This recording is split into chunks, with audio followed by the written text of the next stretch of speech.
इंद्रियों के द्वारा सेवन करने वाले विषयों का नाम है अन्न, वही आहार है। अन्न कितने प्रकार का होता है? 5 प्रकार का। हम कहते हैं ना कि जैसा खावे अन्न और वैसा होवे मन।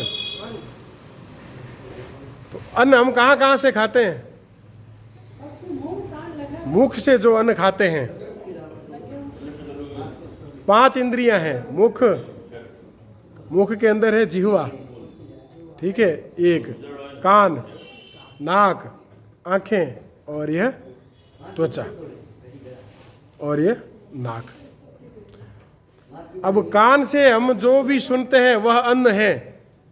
कान से जो भी सुनते हैं वह अन्न है। अब कान से किसी की निंदा सुनेंगे तो मन कैसा होगा? मन कलुषित हो जाएगा। आप किसी की निंदा करोगे।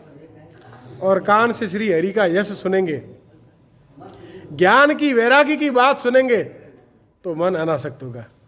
कोई निंदा करने वाला आएगा भी पास में तो आप कहोगे कि झाड़ छोड़ो, राम का नाम लो, वो काम आएगा। क्या करना है इन बातों को सुन के?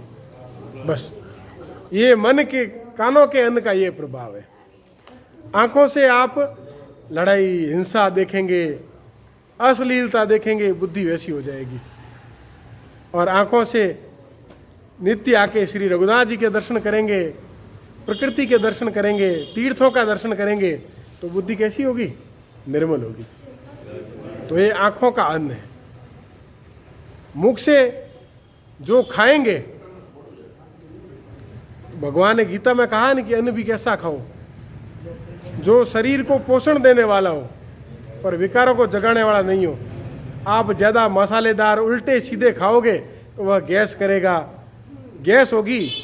जिसके गैस की समस्या है वो ध्यान करके देख ले। में जब गैस बनती है तो उल्टे सीधे विचार आते हैं, उल्टे सीधे विचार आते हैं मन में, और गैस निकलती है तो विचार वापस सीधे हो जाते हैं।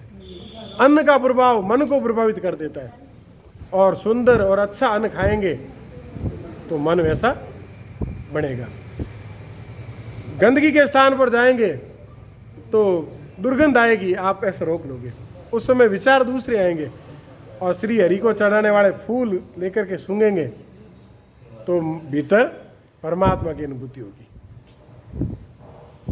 अब वो मुख में 2 है इंद्रियां, जिह्वा, एक तो खाएगी और एक बोलेगी।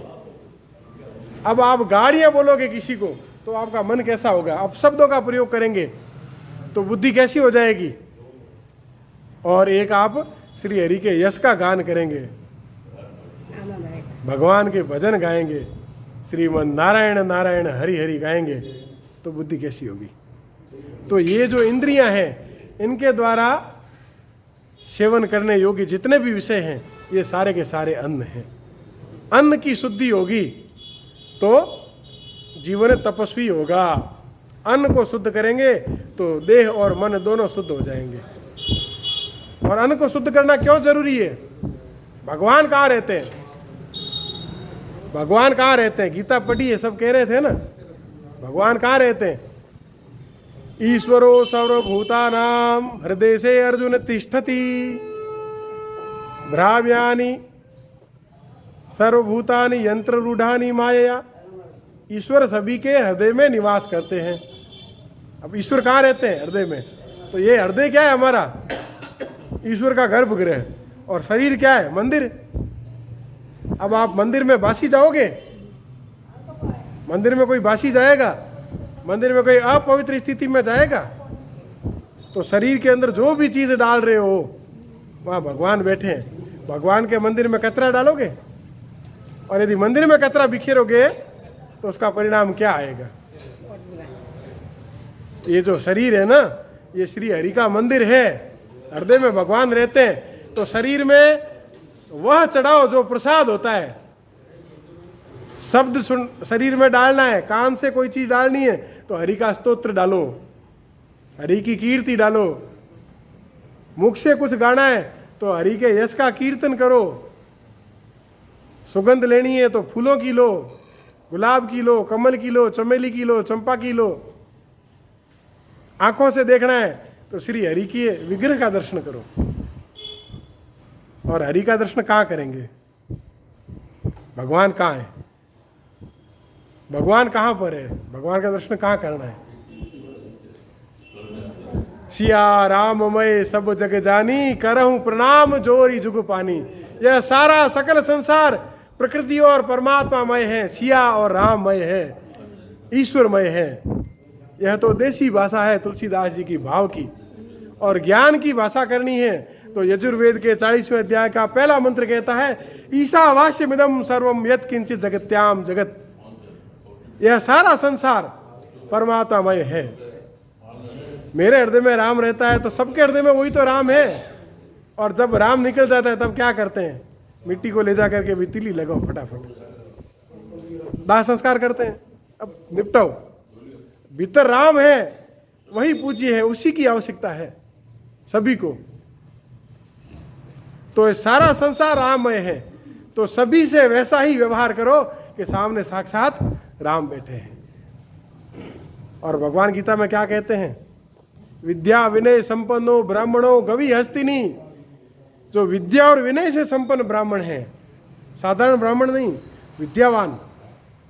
और विद्या आएगी तो विनय आएगा, विनम्रता आएगी। अविद्या वाले तो लड़ते हैं, हम देखते ही हैं। जिसमें विद्या होगी उसी में विनय होगा। तो विद्या और विनय से संपन्न ब्राह्मण, चाहे गाय है, चाहे हाथी है, चाहे कुत्ता या चंडाल है, सबके अंदर मैं ही हूं। जो भी परमात्मा की बनाई सृष्टि के अंदर नाशवान या अविनाशी जीव दिखाई देता है, वह सब उसी ईश्वर का अंश है। ममे वांसो जीव लोके जीव भूता सनातन। सब कुछ मेरा ही अंश है। उनको नमन करो, सबसे वही व्यवहार करो कि सामने श्री हरि बैठे। और आप जब संसार के सारे जीवों को भगवान मानना चालू कर दोगे तो फिर देखो आपका जीवन भगवतामय हो जाएगा। बोल श्री कृष्ण कन्हैया लाल की जय।